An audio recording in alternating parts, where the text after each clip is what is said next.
খুলনার অতি পুরাতন একটি মাজার শরীফ। এটা হলো খুলনা তারের পুকুর সংলগ্নে অনেক পুরাতন।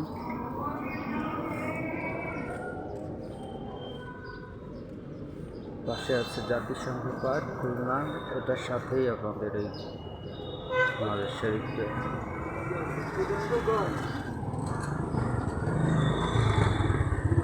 যদি কেউ দেখে না থাকেন তাহলে দেখতে আসেন মাজার শরীফটা।